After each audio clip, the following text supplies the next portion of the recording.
আসসালামু আলাইকুম। আচ্ছা, এইচএসসি লাইফ আমাদের একটা জীবনের মোড় ঘোরানোর জন্য সবচেয়ে গুরুত্বপূর্ণ ২ থেকে ২.৫ বছর বলে আমরা বিশ্বাস করি।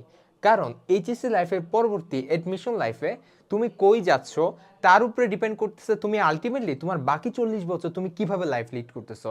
ধরো সাপোজ আমি এমবিবিএস এ পড়াশোনা করতেছি, আমি স্যার সলিমুল্লাহ মেডিকেল কলেজে এমবিবিএস এ আছি।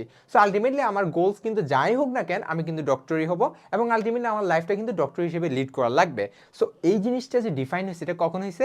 এইচএসসি লাইফ হয়েছে। সো এই লাইফটা কিন্তু তোমার জন্য একটা ভাইটাল সময়, তাই না? এটা কিন্তু তোমরা সবাই বুঝতেছো, যারা বুঝতেছো না আমি আশা করবো তোমরা অতি দ্রুত যাতে বুঝো। তাহলে হয়টা কি, এইচএসসি লাইফের যে সিলেবাস এটা কিন্তু বিশাল একটা সাগর, তাই না? পুরো একটা মহাসমুদ্রের মতো।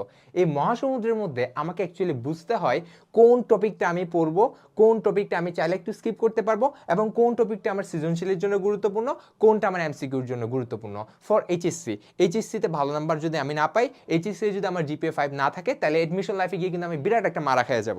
সো এই কথাগুলো চিন্তা করে তোমাদের টপিক অ্যানালাইসিস করে তোমাদের জন্য আমরা নিয়ে আসছি আমাদের এইচএসসি সাজেশন উইথ সলিউশন। এবং এই বইটা কিন্তু তোমরা কিভাবে বইটার উপর বিশ্বাস করতে পারবা সেটা আমি বলি। এই বইটা আমাদের বর্তমানে বাজারের বেস্ট সেলিং এইচএসসি একাডেমিক বইয়ের মধ্যে একটা, ঠিক আছে? এটা সবচেয়ে সবচেয়ে বেশি সেল হওয়া একটা বুকস। সো তোমরা বুঝতেছো মানুষ তার এমনি এমনি কিনতেছে না, অবশ্যই বইটার মধ্যে এমন কিছু একটা আছে। তাহলে কি আছে বইয়ের মধ্যে একটু তোমার ডিটেলস বলি। সর্বপ্রথম আছে তোমাদের এইচএসসি লাইফ নিয়ে যেহেতু ফোকাস করা, সো এখানে তোমাদের গত 20 বছরের যতগুলো এইচএসসি কোয়েশ্চেন আসছে সবগুলার একটা সাজেশন তোমাকে দেয়া আছে।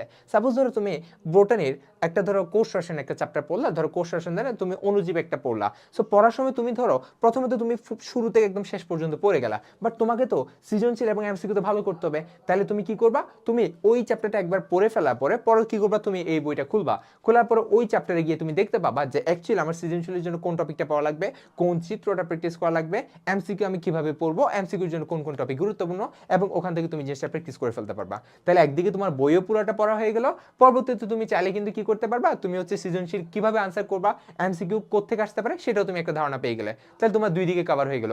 একদিকে একাডেমিক লাইফে তুমি ভালো করতে পারবা এবং আলটিমেটলি তোমার মেইন বই না পড়লে তোমার এডমিশন লাইফ ভালো হবে না। তোমার তো ওইটা অলরেডি ক্লিয়ার আছেই, তাই না? ওইটা অলরেডি ক্লিয়ার তোমার আছেই। সো সবকিছু ভেবে তোমরা চাইলে ইজিলি বইটা সহজে অর্ডার করে ফেলতে পারো। সবাইকে শুভকামনা জানাচ্ছি, সবাই ভালো থাকবা, সুস্থ থাকবা। আসসালামু আলাইকুম। অর্ডার করতে ভিজিট করুন রকমারি.com।